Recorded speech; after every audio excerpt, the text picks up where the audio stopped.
Hi friends, ఈరోజు మనం ఈ వీడియోలో SQLలో ఆర్డర్ బై యొక్క ఇంపార్టెన్స్ అండ్ ఎందుకు యూజ్ చేస్తామన్నది డీటెయిల్గా తెలుసుకుందాం. ఫస్ట్ ఆఫ్ ఆల్ దీనికోసం మనం ఎంప్లాయీస్ టేబుల్లో కొన్ని కాలమ్స్ని పర్టికులర్ తీసుకొని ఎగ్జిక్యూట్ చేసిన ఈ క్వెరీని ఎగ్జిక్యూట్ అయిన తర్వాత వచ్చిన రిజల్ట్ సెట్ అయితే ఇదనమాట. ఇక్కడ బాగా గమనించండి, ఇక్కడ డేటా అన్నది ఎటువంటి ఆర్డర్లో లేదు.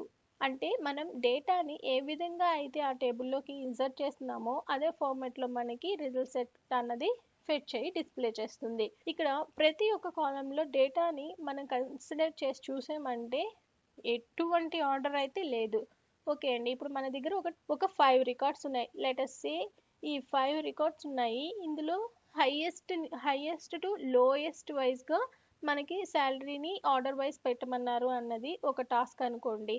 అప్పుడు మనం ఏం చేస్తాం, ఈజీగా ఒక రో తర్వాత ఒక రోని కంపేర్ చేస్తూ ఏ రో అయితే హైయెస్ట్ ఉంటుందో దాన్ని ఫస్ట్ రిట్రీవ్ చేసి పెడతాం.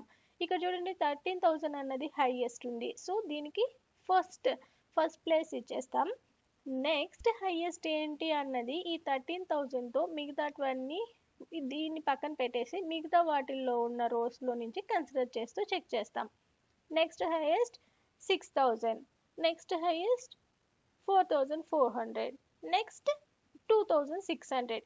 ఈ విధంగా అయితే మనం ట్రేస్ చేసి మాన్యువల్గానే ఈ విధంగా డేటాని ఆర్గనైజ్ చేస్తాం. ఎప్పుడు మన దగ్గర 5 రికార్డ్స్, ఓకే 10 రికార్డ్స్ అయినా పర్వాలేదు, ఇంకా 100 రికార్డ్స్ అయినా ఓకే, ఎఫర్ట్ పెట్టి మనం చేస్తామే అనుకోండి. ఎంత టైం టేకింగ్? లెటస్ సపోజ్ మనం TCSలో వర్క్ చేస్తున్నాం, అక్కడ 6 lakhs ఎంప్లాయీస్ ఉన్నారు అనుకోండి.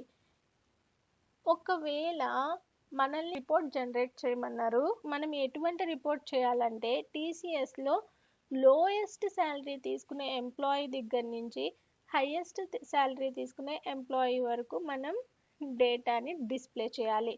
ఒక అలైన్మెంట్ వేలో డేటా అన్నది ఆర్గనైజ్ చేసి సిస్టమేటిక్గా రిపోర్ట్ జనరేట్ చేయాలి. ఇప్పుడు మనం మాన్యువల్గా వర్క్ చేయడం అవుతుందా? సాధ్యం కాదనైతే నేను అనటం లేదు, బట్ అది ఎంత స్ట్రెస్ అయిన పని. ఇటువంటి హెడేక్స్ అన్నిటినీ దూరం చేస్తూ వచ్చిందే మనకి ఆర్డర్ బై. ఈ ఆర్డర్ బైని యూజ్ చేసి మనం ఏ కాలం మీద అయినా కానీ ఒక డేటాని ఒక సిస్టమాటిక్ వేలో ఎయిదర్ అసెండింగ్ లేదా డిసెండింగ్ ఈ విధంగా మనం ఆర్గనైజ్ చేయాలి అనుకున్నప్పుడు ఆర్డర్ బైని యూజ్ చేసుకోవచ్చు. అయితే అసెండింగ్ అంటే ఏంటి, డిసెండింగ్ అంటే ఏంటి? అసెండింగ్ అంటే ఏం లేదండి, తక్కువ రేంజ్ నుంచి ఒకదాని తర్వాత ఒకటి హైయెస్ట్ రేంజ్ వరకు కంపేర్ చేస్తూ మనకి డిస్ప్లే చేస్తుంది. డిసెండింగ్ అంటే రివర్స్ అన్నమాట, హైయెస్ట్ టు లోయెస్ట్ వాల్యూ వరకు డిస్ప్లే చేస్తుంది. దీన్ని మనం సార్టింగ్ అంటాం. ఈ సార్టింగ్ అన్నది 2 వేస్లో ఉంటుంది, ఒకటి అసెండింగ్, ఇంకొకటి డిసెండింగ్. ఓకే, ఈ విధంగా మనం డేటాని ఏదైనా ఒక మెకానిజంలో సార్టింగ్ మెకానిజంలో ఆర్గనైజ్ చేయాలి అంటే మనం ఫస్ట్ గుర్తు రావాల్సింది ఆర్డర్ బై. ఇప్పుడైతే మనం ఎలా యూజ్ చేయాలి అన్నది సింటాక్స్లో చూడండి. సెలెక్ట్, మీకు కావాల్సిన కాలం లిస్ట్, ఏమేం కాలమ్స్ని మీరు డిస్ప్లే చేయాలి అనుకుంటున్నారో ఇక్కడ ఈ విధంగా మెన్షన్ చేయాలి. నెక్స్ట్ ఫ్రమ్ అండ్ తర్వాత టేబుల్ నేమ్, ఏ టేబుల్ నుంచి రిట్రీవ్ చేయాలి అనుకుంటున్నారో ఆ టేబుల్ నేమ్. ఆర్డర్ బై, ఇక్కడి నుంచి మీ సార్టింగ్ ఏంటి అంటే ఇక్కడ మీరు కాలం నేమ్ని ఏ కాలం మీద అయితే మీరు సార్టింగ్ అప్లై చేయాలనుకుంటున్నారో ఆ పర్టికులర్ కాలం నేమ్ని ఇచ్చి మీరు దేంట్లో చేయాలనుకుంటున్నారు అన్నది మెన్షన్ చేయాలి. ఎయిదర్ అసెండింగ్ లేదా డిసెండింగ్, ఈ రెండిట్లో మీ డేటా ఏ వేలో మీకు ఏ ఆర్డర్ అయితే కావాలనుకుంటున్నారో మీరు స్పెసిఫై చేయాలి. ఎయిదర్ ఒక్క కాలం మీదే చేయాలి అనుకున్నప్పుడు ఇక్కడతో ఎండ్ చేసుకోవచ్చు. లేదు నాకు మల్టిపుల్ కాలమ్స్ మీద కావాలి, నా డేటా అన్నది మల్టిపుల్ కాలమ్స్ మీద ఒక సార్టింగ్ జరగాలి అనుకున్నప్పుడు మీరు ఈ విధంగా కామాతో ప్రతి ఒక్క కాలంని సపరేట్ చేస్తూ కంటిన్యూ అవ్వచ్చు. ఇప్పుడు శాలరీ నాకు అసెండింగ్లో కావాలి, ఆర్డర్ బై శాలరీ ASC, కమా ఇక మేనేజర్ ఐడి ఉంది కదా, అది డిసెండింగ్లో కావాలనుకోండి మేనేజర్ ఐడి డిఈఎస్సి. ఈ విధంగా మీరు మెన్షన్ చేయొచ్చు. ఇక్కడ చూడండి, ఇక్కడ మీకు స్క్వేర్ బ్రాకెట్లో ఈ రెండు ఇచ్చారు. ఎందుకంటే ఇవి ఆప్షనల్, మీరు ఏదైనా ఒకటి డిక్లేర్ చేసుకోవచ్చు అని స్పెసిఫై చేయడం కోసం. అయితే ఫస్ట్ ఎలా ఎగ్జాంపుల్ ఒకటి చూసేద్దాం. ఇందాక అనుకున్నట్టే ఈ శాలరీ కాలంలో ఉన్న డేటాని మనం డిసెండింగ్ ఆర్డర్లో ఏ విధంగా ఆర్గనైజ్ చేయొచ్చో చూద్దాం. మనకు కావాల్సిన లిస్ట్ ఆఫ్ కాలమ్స్ అన్నిటిని ఇక్కడ మెన్షన్ చేశాను. మనం వర్క్ చేయబోయేది employees table. So from employees order by salary. మనకి ఏ ఫార్మాట్లో కావాలి? డిసెండింగ్. ఫస్ట్ అయితే ఎగ్జిక్యూట్ అవ్వకముందు చూడండి, డేటా అన్నది అన్స్పెసిఫైడ్ ఆర్డర్లో ఉంది. ఇప్పుడు చూడండి, మనకి డిసెండింగ్ అప్లై చేస్తున్నాం. డిసెండింగ్ అంటే హైయెస్ట్ తీసుకునే శాలరీ దగ్గర నుంచి లోయెస్ట్ పే వరకు మనకి డిస్ప్లే అవ్వాలి. ఈ విధంగా ఈ క్వరీని ఎగ్జిక్యూట్ చేస్తున్నాను. చూడండి, శాలరీ కాలమ్ని కంపేర్ చేసుకోండి. శాలరీలో చూడండి, ఇంతకుముందు ఎలా ఉంది, ఇప్పుడు ఎలా ఉంది, డిఫరెన్స్ తెలుస్తుంది కదా. 24,000 ఈజ్ ద హైయెస్ట్ శాలరీ. మనం ఎవరికి పే చేస్తున్నాం? స్టీవెన్కి. నెక్స్ట్ 17,000. ఇలా ప్యారలల్ శాలరీ ఉన్నప్పుడు ఒకదాని తర్వాత ఒకటి వస్తుంది.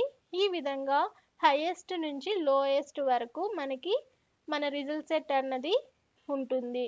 చూసారా, లోయెస్ట్ ఎంత? 2,100. సమ్ టీజే ఈ ఎంప్లాయీ గెట్ చేసుకుంటున్నారు. ఈ విధంగా మనం హైయెస్ట్ టు లోయెస్ట్ శాలరీకి మనం ఒక ఆర్డర్లో ఆర్గనైజ్ చేయాలి అనుకున్నప్పుడు ఆర్డర్ బైని ఆ పర్టికులర్ కాలం మీద అప్లై చేసి డిసెండింగ్ అని చెప్పి ఇవ్వాలి. అలా కాకుండా మన టార్గెట్ ఏంటి, ఇప్పుడు అసెండింగ్లో కావాలి. అసెండింగ్ అంటే లోయెస్ట్ టు హైయెస్ట్ పేని మనం డిస్ప్లే చేయాలి. అటువంటి టైంలో సేమ్ సింటాక్స్ మాత్రం మర్చిపోవద్దు. ఇదే డేటాని మోడిఫికేషన్ ఎక్కడ? డిసెండింగ్ బదులు అసెండింగ్ అంటే ఏఎస్సి అని చెప్పి మనం నోటిఫై చేయాలి. ఈ విధంగా నేను ఈ క్వరీని రన్ చేస్తున్నాను. ఇప్పుడు చూడండి, ఇందాక చూసాం కదా, లోయెస్ట్ టీజే అన్న పర్సన్కి 2,100. ఇప్పుడు మనం అసెండింగ్ అన్నాం కాబట్టి లోయెస్ట్ టు హైయెస్ట్ అన్నమాట. ఇప్పుడు హైయెస్ట్ ఎంత ఉందో దీన్ని కొంచెం నేను ఎలాబరేట్ చేస్తాను. ఇప్పుడు చూడండి, 24,000 is the highest pay for Steven ఎంప్లాయీకి హైయెస్ట్ పే వస్తుంది. ఈ లోయెస్ట్ పే వచ్చి 2,100. ఎంత సింపుల్గా మనం ఈజీగా గెట్ చేసుకున్నాం మన డేటాని. ఈ విధంగా ఆర్గనైజ్ అయిపోతుంది. ఫస్ట్ సార్టింగ్ జరిగి తర్వాత మనం అనుకున్న కాలమ్స్ అన్నిటిని ఫ్రేమ్ చేసి మనకి ఈ విధంగా రిజల్ట్ సెట్ని డిస్ప్లే చేస్తుంది. ఒక్కవేళ ఇందాక నేను చెప్పాను ఇది స్క్వేర్ బ్రేస్లో ఉంది, ఇక్కడ ఏదన్నా ఒకటి మెన్షన్ చేస్తే సరిపోతుంది అని చెప్పి, ఆప్షనల్ అని కూడా నేను అన్నాను. ఎందుకు అలా అన్నానంటే ఇక్కడ చూడండి, నాకైతే శాలరీ మీదే నేను సార్టింగ్ అన్నది పెర్ఫామ్ చేయాలి. బట్ అసెండింగ్గా డిసెండింగ్గా అని నేనేమి ఇవ్వట్లేదు. ఇక్కడ మీరు చూసారంటే నేనేమి మెన్షన్ చేయట్లేదు నా సార్టింగ్ అన్నది ఏ సార్టింగ్ అనేది. అటువంటి సినారియోలో ఈ క్వరీ అన్నది రాంగ్ క్వరీ అవుతుందా? లేదండి. మనం ఎటువంటి సార్టింగ్ అన్నది మెన్షన్ చేయకుండా ఈ ఆర్డర్ బై తర్వాత మనకి అవసరమైన కాలంని మనం మెన్షన్ చేసామంటే బై డిఫాల్ట్ మనకి అసెండింగ్ అన్నది తీసుకుంటుంది. డిఫాల్ట్ సార్టింగ్ అన్న క్వశ్చన్ మీకు రాగానే అసెండింగ్ అన్నది చేయాలి. చూడండి, ఇప్పుడు నేను దీన్ని రన్ చేస్తున్నాను. మీకు ఎటువంటి డిఫరెన్స్ అయితే రాలేదు, ఎందుకంటే డేటా అన్నది అసెండింగ్లో జరిగింది. చూడండి, సేమ్ ఇందాక ఎలాగ ఉన్నిందో అదే విధంగా మనకి సేమ్ రిజల్ట్ సెట్ అన్నది డిస్ప్లే అయ్యింది. లోయెస్ట్ పే నుంచి హైయెస్ట్ శాలరీ వరకు మనకి డేటా అన్నది ఈ విధంగా రిజల్ట్ సెట్లో డిస్ప్లే అయింది. ఈ విధంగా మనకి ఆర్డర్ బైని ఎందుకు యూజ్ చేస్తామన్నది మీకు అర్థమైందని అనుకుంటున్నాను. ఎప్పుడైనా కానీ కాలంలో ఏదైనా రోస్ని మనం ఒక పర్టికులర్ ఆర్డర్లో ఆర్గనైజ్ చేయాలి, ఎయిదర్ అసెండింగ్ లేదా డిసెండింగ్. అటువంటి టైంలో మనం ఈ ఆర్డర్ బైని యూజ్ చేయొచ్చు. ఎటువంటిది మీరు మెన్షన్ చేయకపోతే బై డిఫాల్ట్ అది అసెండింగ్ని తీసుకుంటుంది.